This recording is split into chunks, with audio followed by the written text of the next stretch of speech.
Subhanaka la ilma lana illa ma 'allamtana innaka antal alimul hakim. Kita lanjutkan kembali ngaji kitab Al-Qawaidul Asasiyatu fi Ulumil Quran yang ditulis oleh Sayyid Muhammad Profesor Dr. Muhammad Alawi Al-Malik Al-Hasani rahimahullah ta'ala. Sekarang kita masuk ke halaman 20 ya, langsung ya. Bab baru ini.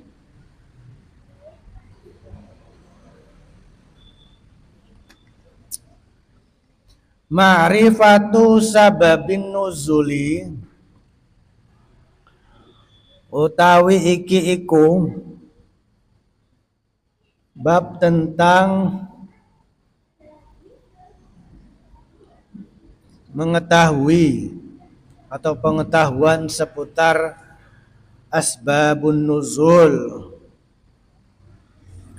atau latar belakang atau konteks yang menjadi latar belakang atau sebab turunnya ayat-ayat Al-Quran. Jadi kalau kita belajar Al-Quran, belajar tafsir, pasti tidak asing ya dengan istilah asbabun nuzul. Kalau dalam hadis namanya asbabul wurud. Gitu ya, Mas ya. Mas S2.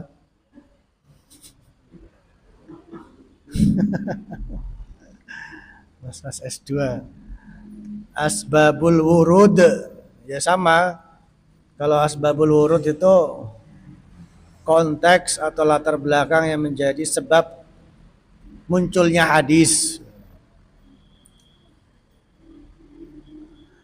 As-sababu adapun yang dimaksud sabab. Asbab itu kan kalau kita pakai istilah jamaknya ya kan. Ya mufradnya ya sabab. Sabab huwa yaitu huwa ini namanya kalau menurut mahasiswa S2 dhamir fasl. Dhamir apa? Fasl. Nazala yang turun apa mama sesuatu nazala yang turun apa Al-Qur'an li ajlihi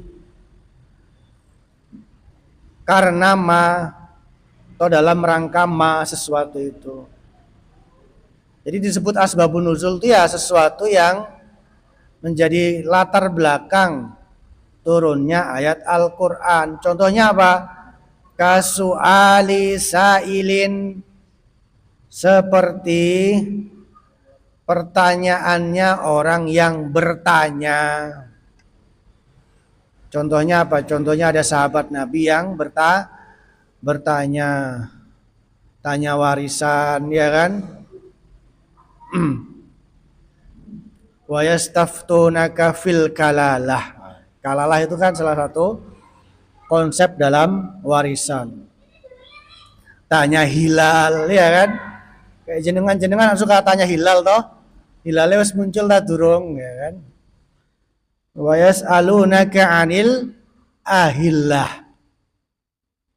Bahkan ada pertanyaan-pertanyaan itu yang sangat unik ya. Yang disampaikan kepada Nabi. Contohnya apa? Wa yas'alunaka 'anil mahid, dan mereka bertanya tentang masalah haid. Akhirnya turun kan ayat tentang warisan, ya ayat tentang hilal atau penentuan awal bulan, ayat tentang haid.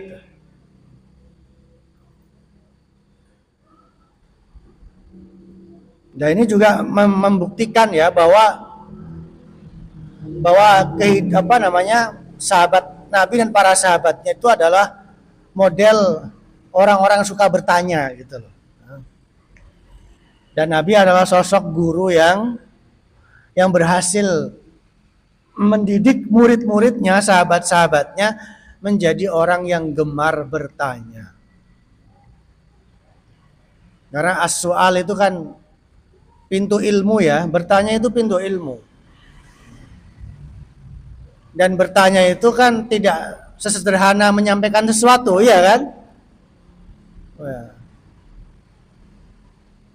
Mulanya sing do duwe bojo-bojo iki ya kan. Nah, kadang kan istrinya pengen bertanya, tapi nggak berani bertanya.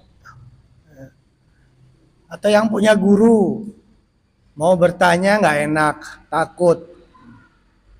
Padahal sekali lagi ternyata sahabat Nabi itu adalah model orang-orang atau pembelajar yang sangat berani bertanya.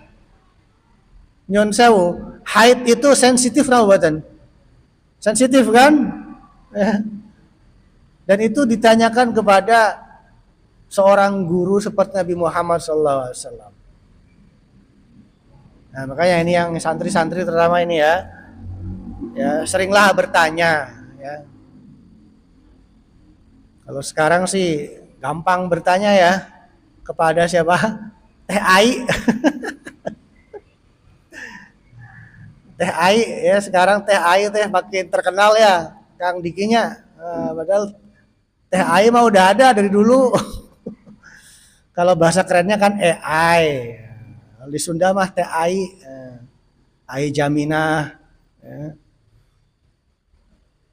Sekarang mah tuh tanya AI begitu ya.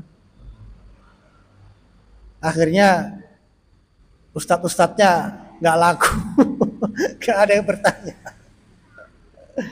Ya. Bahkan nanti kalau barangkali ya yang muda-mudi jadi kiai-kiai ya, jadi ustadz-ustadz ya, ceramah-ceramah ya. Kadang jamaah itu ketika kajian kayak gini kan, bertanya, itu mereka udah tahu jawabannya, iya kan? Ya, karena jamaah kan megang HP semua, megang HP sebelum ada AI juga sudah ada Google ya kan? Sehingga kadang kajian itu ada yang bertanya ya, walaupun nggak semuanya ya. Kadang formalitas saja, formalitas. Makanya saya bikin ngaji kitab aja gitu. ngaji kitab. Ya siapa tahu lebih banyak ilmunya lah ya. Lebih banyak ilmu yang kita dapat karena kadang saya merasakan ya dulu pernah lah ya kalau ngisi-ngisi kajian gitu kan. Kemudian ada yang tanya setelah saya jadi jamaah, saya kan ya posisi saya kan juga sering jadi jamaah ya di komplek kan ikut kajian gitu ya. Dan ternyata jamaah-jamaah itu bertanya untuk formalitas saja. Tapi sebenarnya yang ingin saya sampaikan di sini adalah bahwa itulah salah satu pentingnya ngaji kitab kayak gini ya. Ngaji kitab. Apalagi saya lah sebagai santri kan dapat banyak ya kita sebagai umat Islam lah dapat warisan intelektual ya kan ribuan bahkan mungkin jutaan kitab-kitab dari ulama zaman dahulu itu. Nah, salah satu kita mensyukuri merawat ya dengan ngaji kitab seperti ini ya. Dengan ngaji kitab.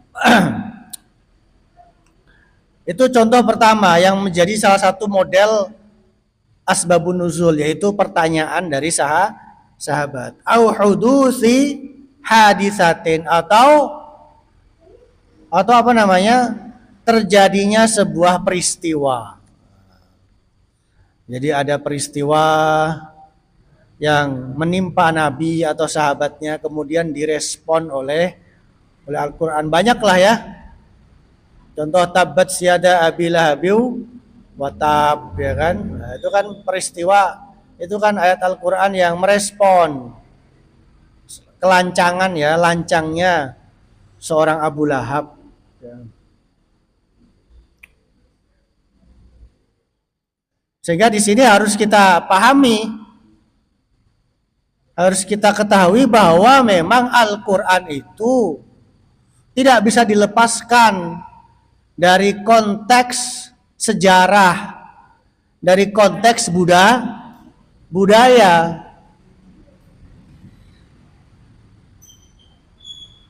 Benar bahwa Al-Quran itu kalamullah, ya, wahyu, Tapi bahwa di situ ada konteks budaya, konteks sejarah, ya, itu tidak bisa kita hindari. Makanya kalau Al-Quran bicara bicara kendaraan contoh ya. Al-Quran mengatakan wal khayla wal bighala wal hamira litarkabuha wazinah. Wal khayla dan kuda, wal hamira dan keledai, wal bighala dan bighal itu anakan kuda ya. Jadi dia anaknya kuda dan keledai, baghal. Kenapa yang disebut itu? Karena kendaraan yang ada pada waktu itu ya itu kan gitu kan diantaranya kan.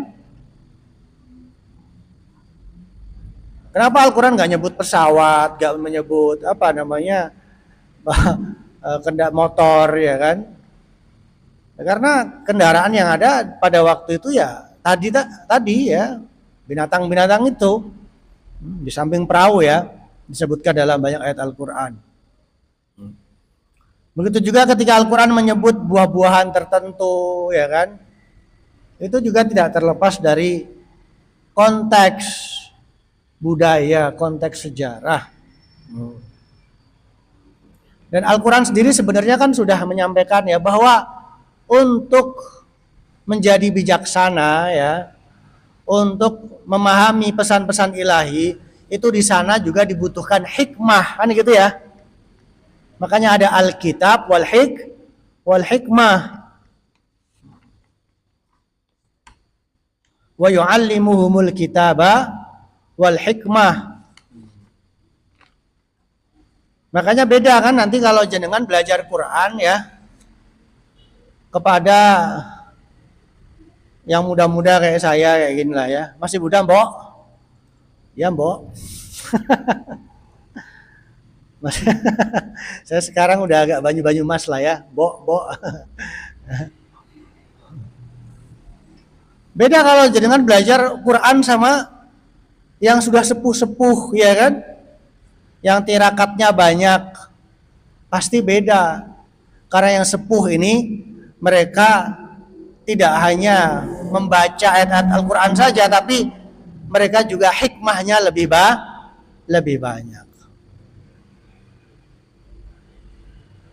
Hikmahnya lebih banyak. Contoh jenengan lek saiki napa? Saiki lek ngaji karo Gus Bahak lagi. Nah, itu kan banyak insight ya, banyak hikmah-hikmah yang beliau sampaikan, mengalir kadang ya dari ayat-ayat yang beliau baca.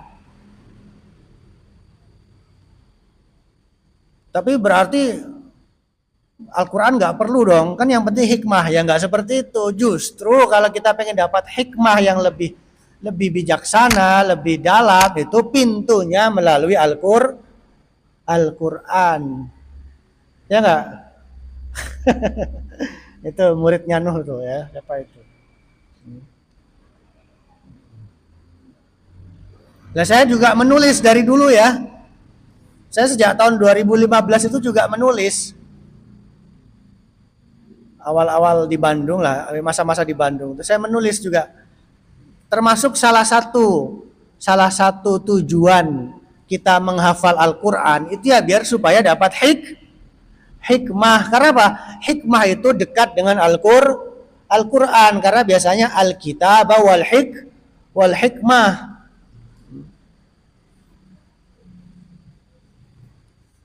Ya bukan hanya menghafal sih ya, belajar Al-Quran lah ya. Belajar Al-Quran, membaca Al-Quran, tadabbur Al-Quran, dekat dengan Al-Quran ya. Kayak mas S2 inilah ya kan. 1 bulan 5 juz, 10 juz. Makanya saya kadang nggak enak nih ya. Dikasih 1 juz doang nih kayak kurang banget. Iya kan? Mau saya kasih 10 juz nanti teman-temannya iri ya.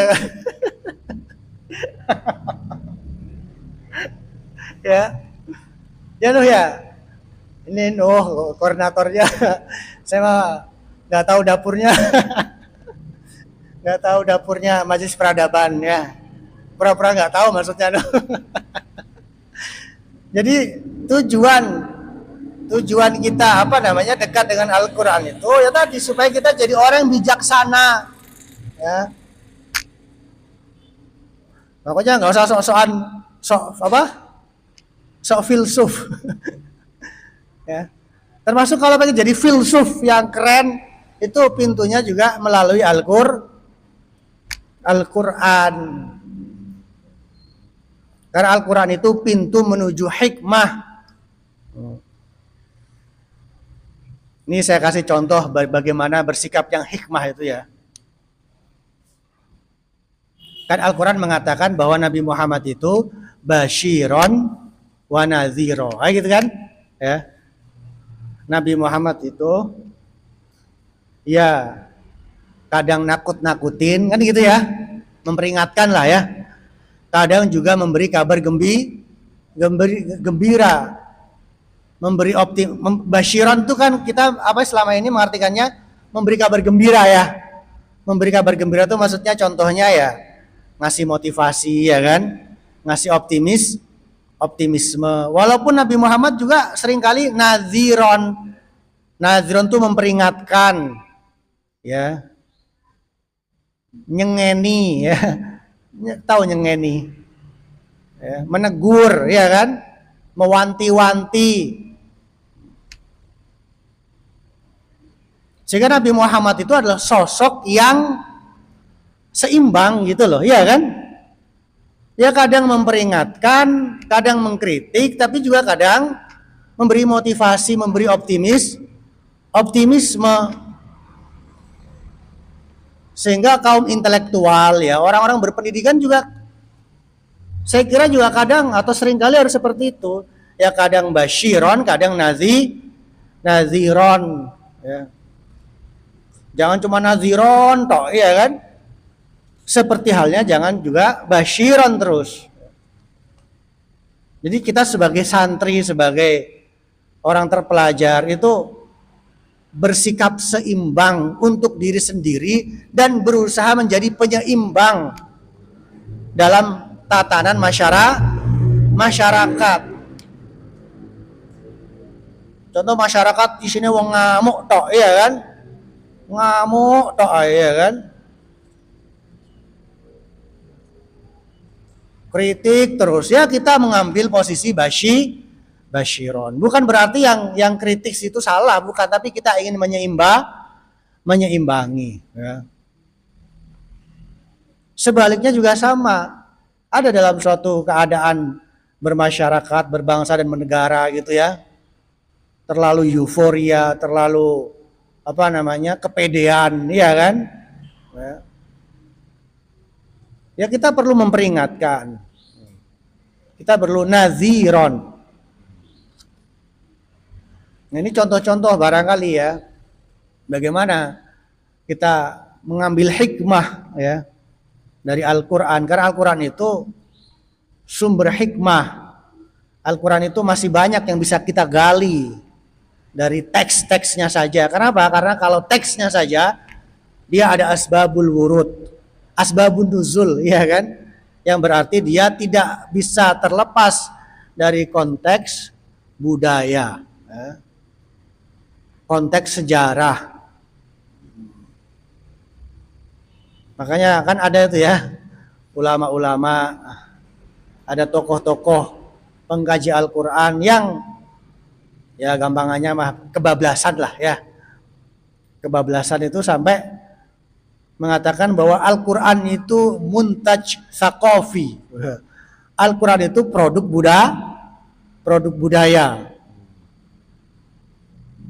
Contohnya siapa? Nasr Hamid Abu Zaid ya kan, yang kemudian oleh ulama-ulama Mesir itu difatwakan hal murtad ya. Akhirnya beliau ya kabur di Belanda kalau salah ya. Nah, itu mah kebablasan gitu ya. Kebablasan.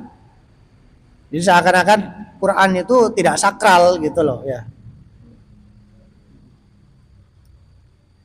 Tapi ketika saya tadi mengatakan bahwa Al-Quran itu tidak bisa dilepaskan dari konteks sejarah dan budaya, bukan berarti saya mengatakan Al-Quran itu tidak sakral. tapi supaya kita punya semangat yang lebih serius lagi untuk mengkaji ya kandungan-kandungan Al-Qur'an. Summa alam, kemudian ketahuilah anna nuzulal Qur'ani, bahwa sesungguhnya turunnya Al-Qur'an itu ala qismaini, dua model itu engatase rong bagian. Nah, kalau kiai saya memaknainya seperti itu. Dua macam.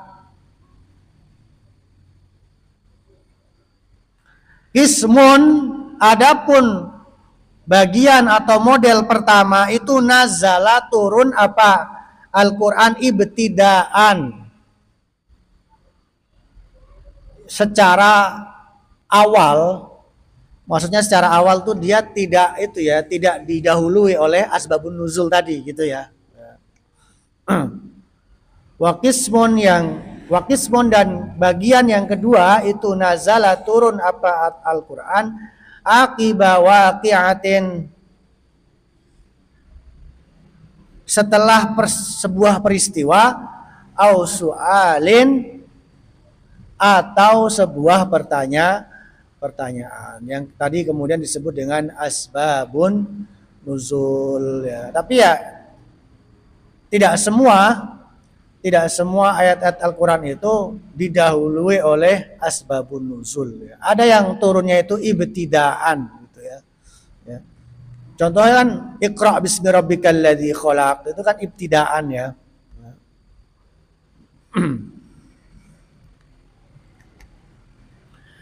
Nah, jamaah sekalian, ulama-ulama itu juga ketika berbicara masalah ini ya, itu mereka mengeluarkan sebuah kaidah ya.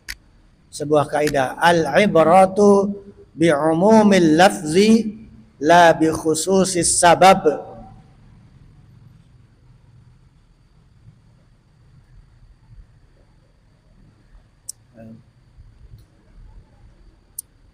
Bahwa yang menjadi patokan tolok ukur itu adalah keumuman lafadznya, bukan asbabun nuzulnya, bukan sebab yang spesifik. Al-ibratu bi umumil lafzi la bi khususis sabab. Ini berlaku untuk hadis juga ya. Artinya apa? Walaupun kayak tadi itu ya, tabbat yada abi lahabin wa tab, itu berkenaan dengan Abu Lahab ya, tapi dia juga berlaku untuk orang-orang yang kelakuannya kayak Abu Lahab. Termasuk ya ayat-ayat yang dia menjawab pertanyaan sahabat A, sahabat B, ya. Atau ayat apa sih contohnya ya? Yang berhubungan dengan sahabat tertentu ya. Tapi ya nanti dia berlaku untuk semua umat Islam, bahkan berlaku untuk semua manusia karena al-ibratu bi umumil lafzi la bi khususis sabab, itu kaidahnya. Baik jamaah sekalian, karena sudah berbunyi ya, sudah bunyi alarmnya yang menunjukkan sudah datang waktu sholat. Oh belum ya? Kalau di sini 3 menit lagi loh. Ini apa namanya, lebih cepat ya, lebih cepat. Mungkin ini dalilnya wasari'u ila maghfiratin mir rabbikum. Jadi bersegeralah begitu ya. Tapi ya nggak boleh kayak gitu, karena innas sholata kanat 'alal mu'minina kitabam mauquta. Jadi sholat itu sudah ada patokan waktunya. Aku lu qouli hadza wa astaghfirullakum wallahul muwaffiq ila aqwamit thoriq. Subhanakallahumma hamdika asyhadu an la ilaha illa anta astaghfiruka wa atubu ilaik. Al-'afwu minkum, wassalamu alaikum warahmatullahi wabarakatuh.